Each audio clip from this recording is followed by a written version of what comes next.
What if the bombastic billionaire who branded socialism, the horror of horrors, and rallied his red-hatted horde to condemn the failures of Marxist regimes, suddenly turned into a simpering suitor in the Oval Office, fawning over self-proclaimed democratic socialist Zohran Mamdani like a starstruck schoolboy, calling him a very rational person who has a chance to make New York great again, while patting his arm like a proud papa at a prom, all on the same day his own party rammed through a toothless House resolution condemning socialism with 86 Democratic turncoats in tow, proving once and for all that Trump's America First is just code for anything but accountability. Imagine Donald J. Trump, the 79-year-old stable genius whose cognitive creases are carving canyons in his comb-over, reduced to a rambling Romeo cooing, "I really think he has a chance to do a great job," to the man he once threatened to defund into oblivion, all while his congressional cronies, led by Florida's Maria Elvira Salazar in a resolution reeking of Red Scare revival, ran about Castro's famines and Mao's massacres as if SNAP benefits and Social Security are Stalin's secret sauce. And here's the satirical sledgehammer that should send every MAGA minion into meltdown mode. As Trump dodges fascist labels with a slimy, "I've spoken about that" squirm, and Mamdani masterfully pivots to affordability crisis, like a prizefighter ducking a haymaker. The House's 285-98 vote, with Hakeem Jeffries and Catherine Clark rubber-stamping the right-wing relic, hands Democrats a 2026 gift-wrapped grenade, exposing the GOP's hypocrisy as a house of horrors where they condemn socialism for public power while pocketing Pentagon pork, all while Trump's oval flirtation with a jihadist, per Elise Stefanik slur, signals the crumbling cult where loyalty's a laugh, and the only thing united is the universal eye roll at his emperor's new embarrassment. America, this isn't bipartisanship. It's a bipartisan blunder, a fascist flirtation farce where Trump's "great again" grovel to a socialist exposes the rotting core of his red-baiting racket. A paranoid puppet show where the strings snap under the weight of his own contradictions, leaving a party in pieces and a nation navigating the nightmare of a leader who can't even condemn fascism without consulting his fascist fan club first. The Oval Office optics on November 29, 2025, were a masterclass in Trump's trademark two-faced tango, a bizarre bromance that beamed brighter than his spray tin under the resolute desk's glare, where the man who'd once thundered "socialism kills" and threatened to cut off federal funding to any city electing a commie suddenly morphed into a mushy mentor, cooing over Zohran Mamdani like a doting dad at a debate club awards ceremony. There they sat, the orange oracle and the socialist savant, Trump's tiny hands twitching with an almost paternal pat-pat-pat on Mamdani's arm as he gushed. "I met with a man who's a very rational person. I really think he has a chance to do a great job. Being the mayor of New York is a big deal. One of the things I would have loved to be someday." Loved to be?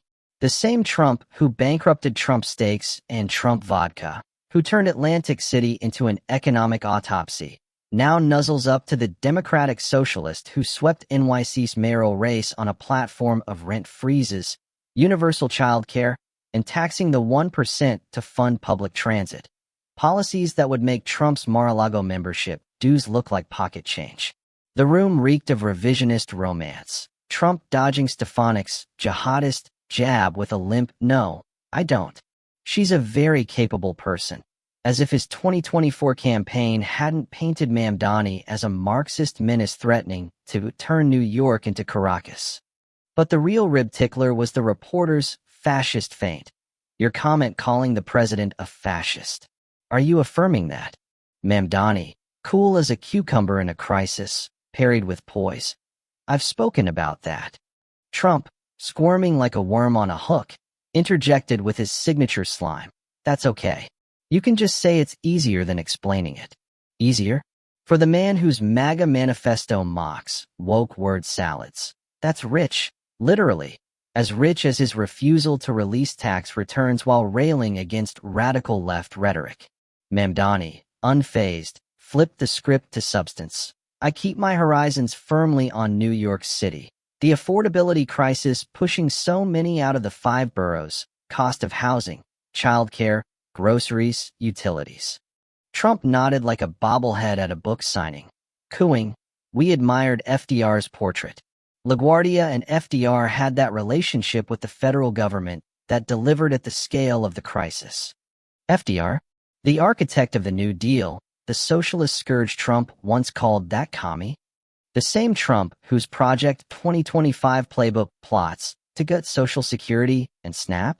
This wasn't dialogue, it was dissonance, a duet of delusion where Trump's flirtation with a fascist, labeled foe exposed the emperor's elastic ethics, condemning socialism one breath, courting its champion the next.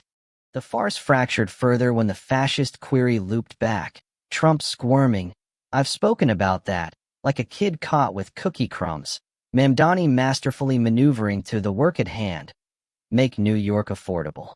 Trump's threat to cut funding if you win. Backpedaled to, "I don't think that's going to happen. I expect to be helping him, not hurting him." Helping?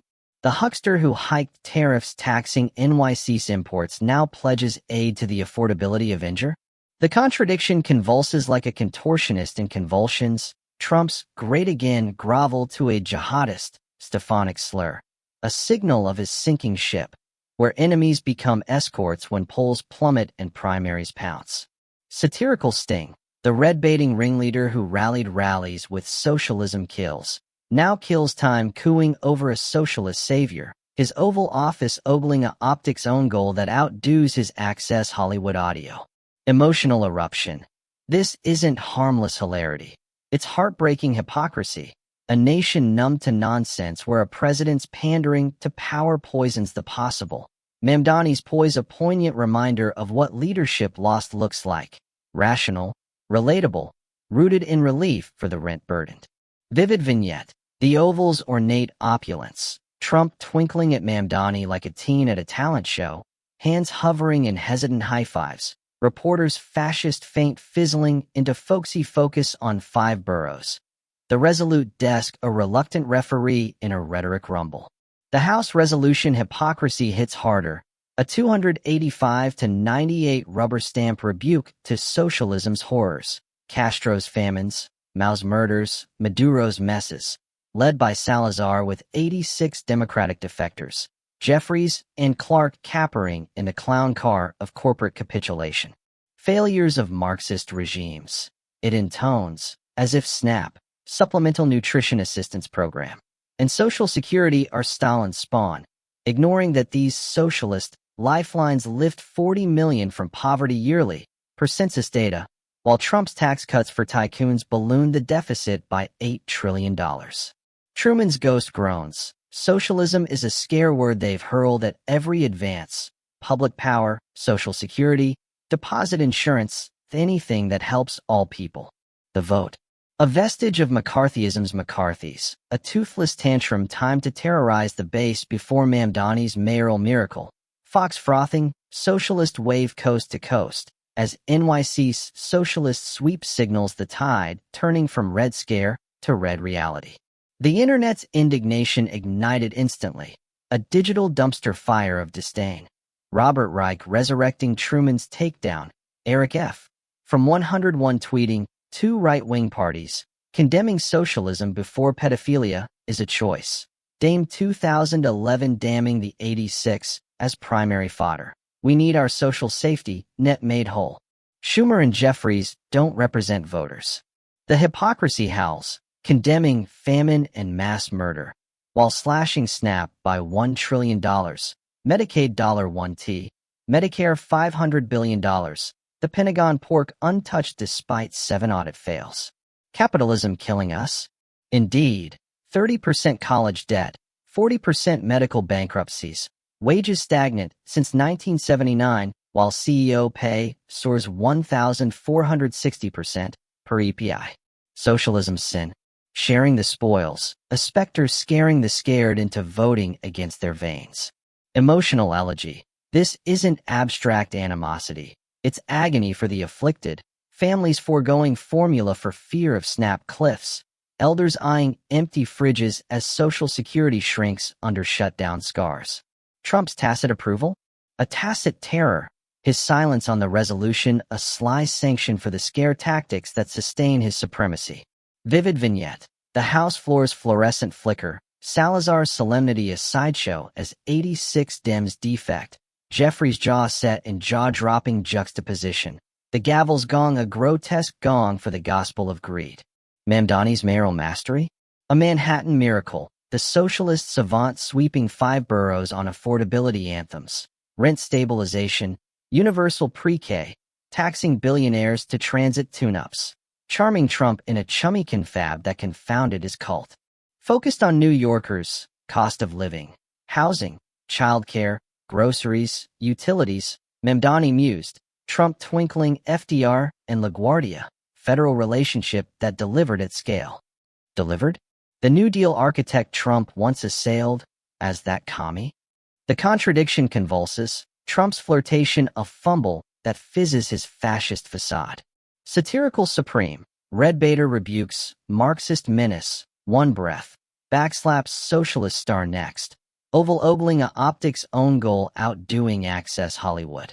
Emotional eruption, heartbreaking hypocrisy, nation-numbed nonsense, Mamdani's poise, battered wife, battering ram bruise-marked MAGA marriage, bailout base betrayal bellwether.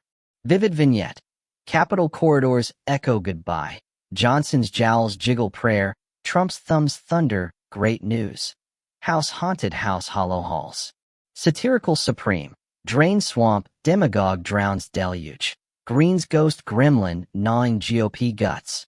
Rot ripples, 2026 midterms mobilize masses, Democrats turn out torrent Trump's tyranny. Grievance endures, justice deferred devours defer.